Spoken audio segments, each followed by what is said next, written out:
niya. Ang nakakalungkot, especially for a public official who is running for an office, a public office. Kunyari, kagaya kanina kay Senator Marcoleta, pag nasiraan siya na nasiraan, it may affect his winnability. Because may naniwala eh. Kapag mayroong naniwala, no? So, ngayon, dun sa mga vloggers na imbis na pumunta dito, magpahayag ng kanilang mga punto de vista, ika nga, o makadagdag man lang, makaambag man lang kayo sa paggawa ng batas dito, patungkol dyan sa inyong industriyang social media, eh hindi nyo ginawa, bagkus kayo ay nagpunta sa Supreme Court para magreklamo sa TRICOM.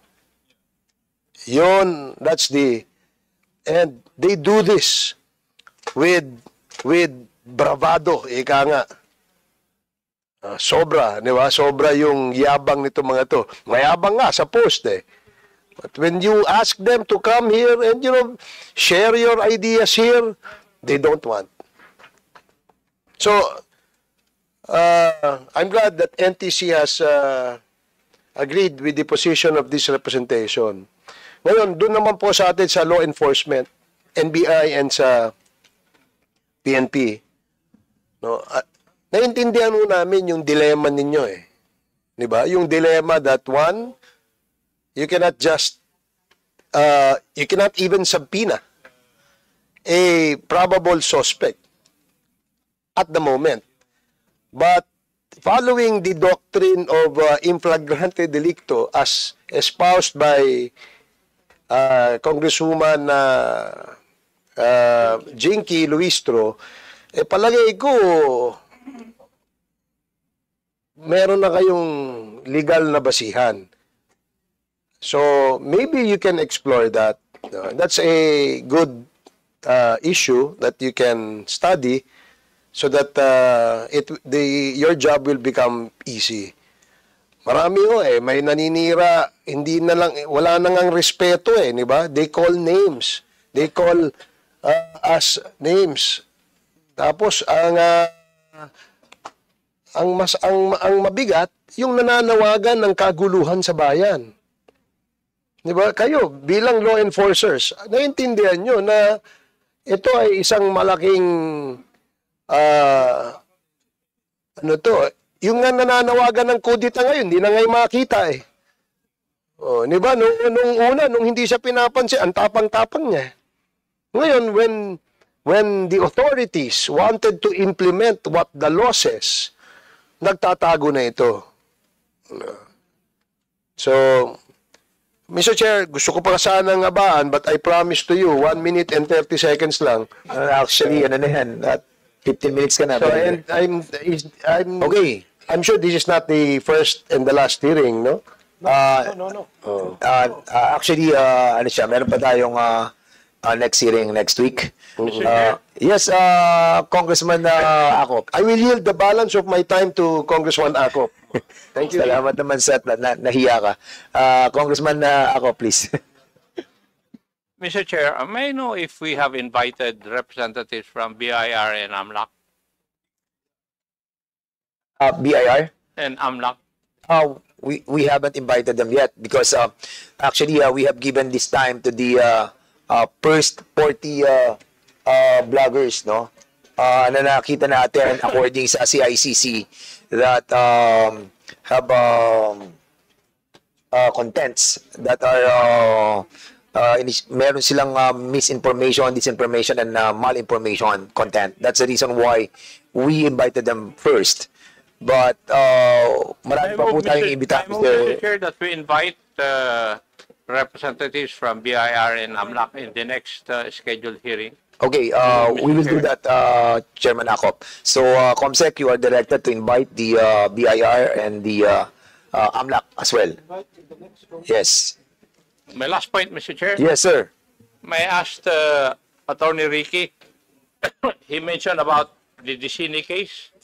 Is it the case of Dicini versus the Secretary of Justice 2014?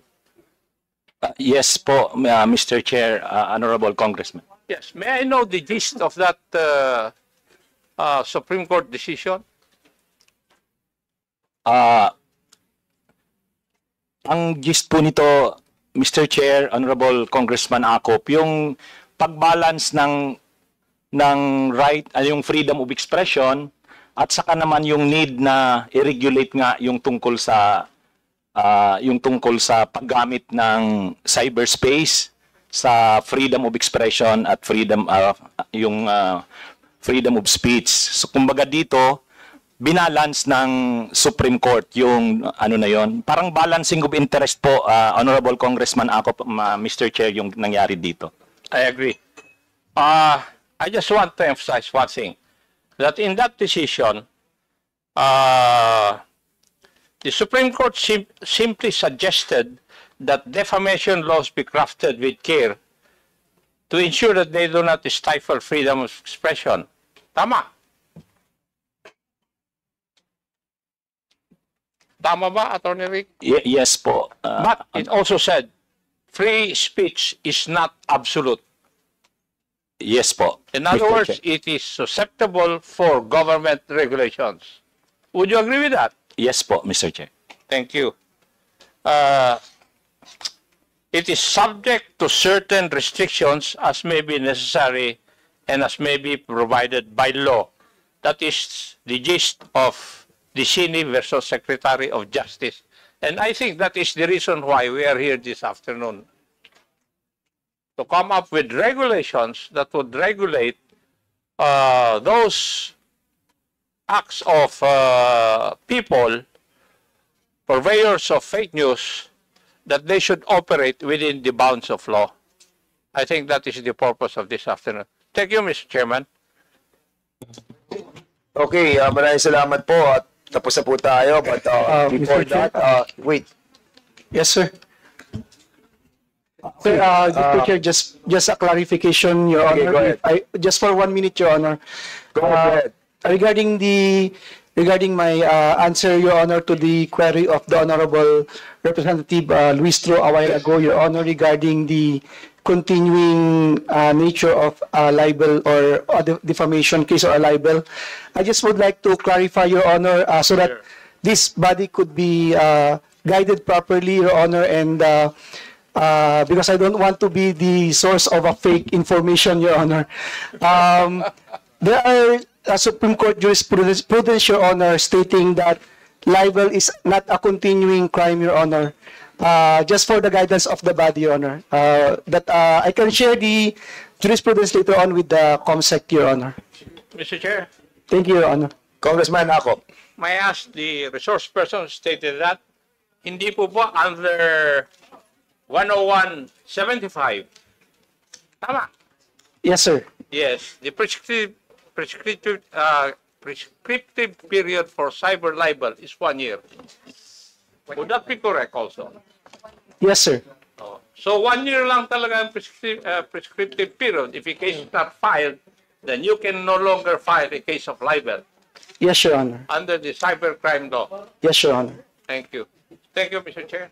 Okay, lastly, before I recognize Congressman Johnny, my co-chair, Johnny Pimentel, yung kanina you were telling us about the Pogo money, si Congressman Barbers. Can you kindly tell us kung mamamonitor natin kung yung ating mga content creator are being financed by the narco money or the Pogo money?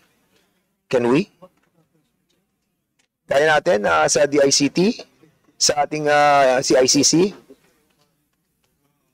O subject yan doon sa ating I